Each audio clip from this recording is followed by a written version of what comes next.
So Out of Me started as a conversation. You can have Jesus and you can have a therapist too. You kind of have a responsibility to just reach out to say, hey, you know, is there anything I can do to help?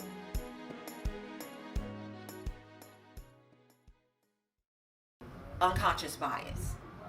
When people have their own bias, and I can speak because I was one of those, people have their own unconscious bias toward what they believe mental health illness is.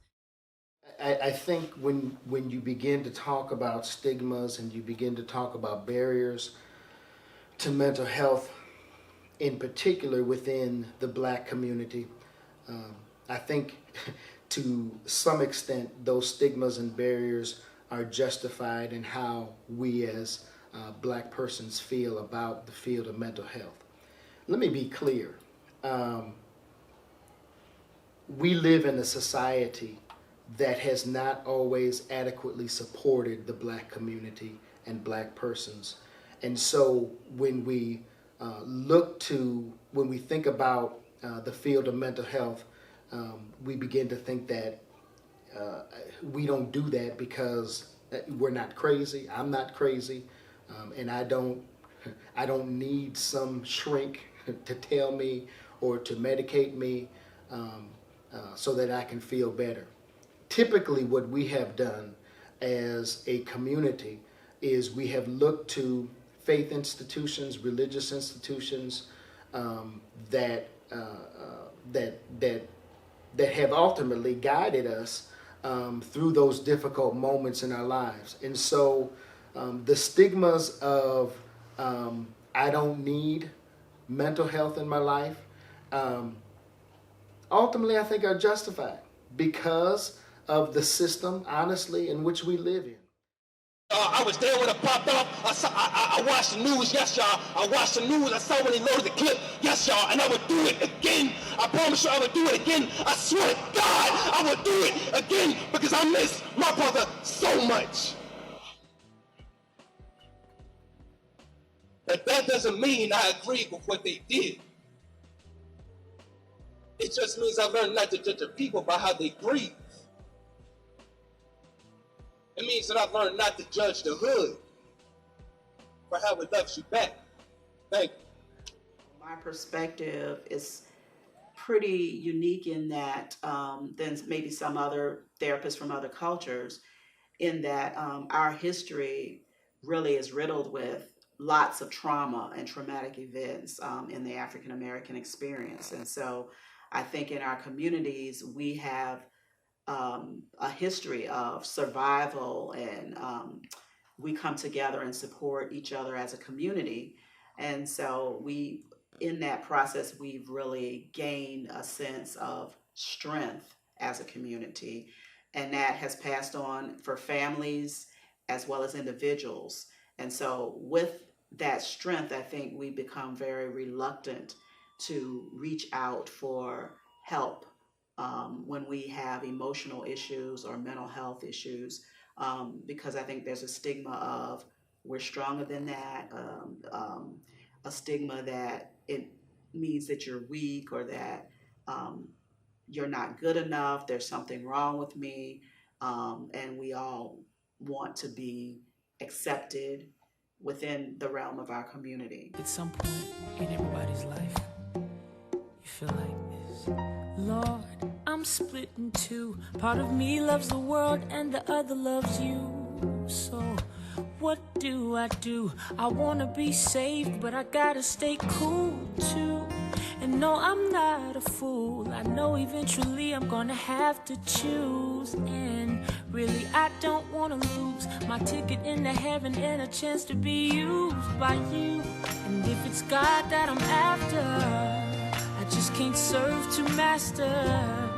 And before something happens, I gotta turn it all around, because I know I can't just have my cake and eat it too. Cause it's real easy to stay on the fence and still do you. And it'd be cool if we could love the Lord and still go do our thing. But see, it doesn't work like that. You gotta be white or black. See, I've realized when it comes to sin, you just don't compromise. See, it's a matter of death and life. Be weak and do wrong, or be strong and do right. And I don't want to keep going to church. Yeah, in my opinion, I feel that artistic therapy is a way that I can cope with my mental, I wouldn't say illness, but my mental issues. I kind of feel that it's a way that I can express what it is that I go through. It's a way that I can get rid of those emotions that I have, that I go through. It's almost like I don't feel them when I dance. Everything goes away, and I'm whole. I feel like mentally I'm just complete. Within the realm of the work that we do as helpers and outpatient therapists, over time, therapy has really evolved into using whatever tools that we can that makes an impact on the lives of others, and that's a positive impact. And so I think the art aspect, there are therapists that really focus in on doing art therapy, in which case they use whether it's painting, music, all kinds of creativity in order to reach children and sometimes adults, and all of it has been found to be therapeutic, and they're all just aids in the process of assisting them in the healing process, the emotional healing. And it's a tribute to Black women.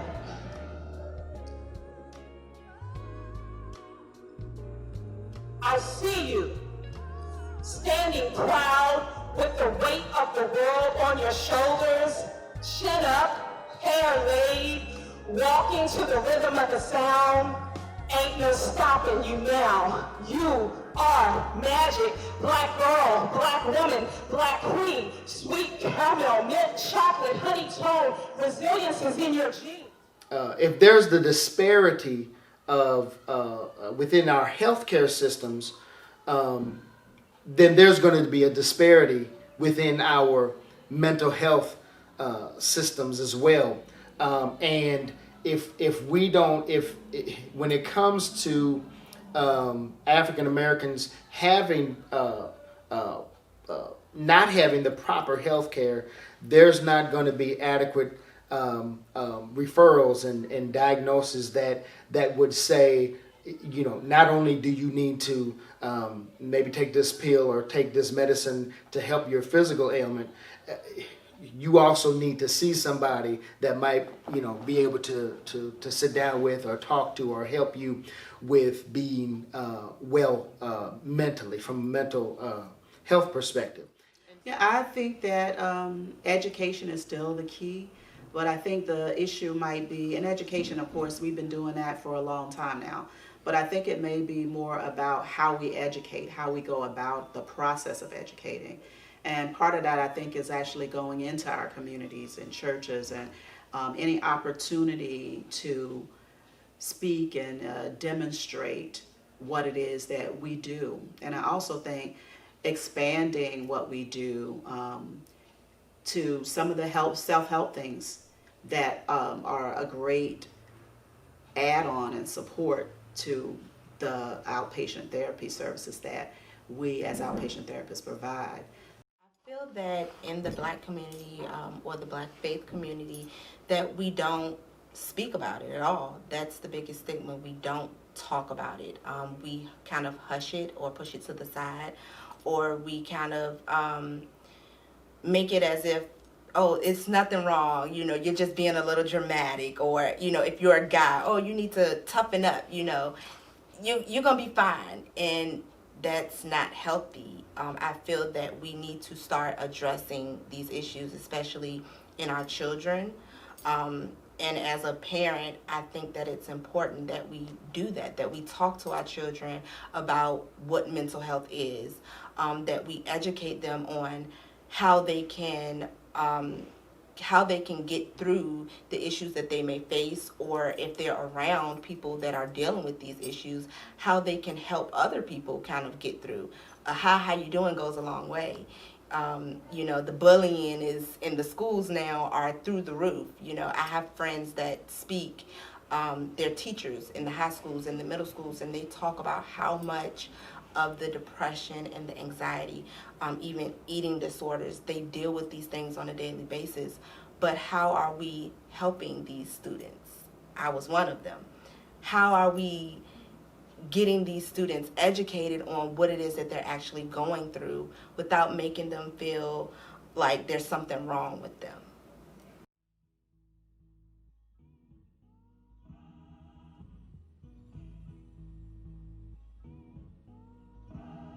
They say one's reflection in the mirror is simply light rays bouncing off a piece of glass that, depending on the angle, reflects the same image those light rays are bouncing to and from.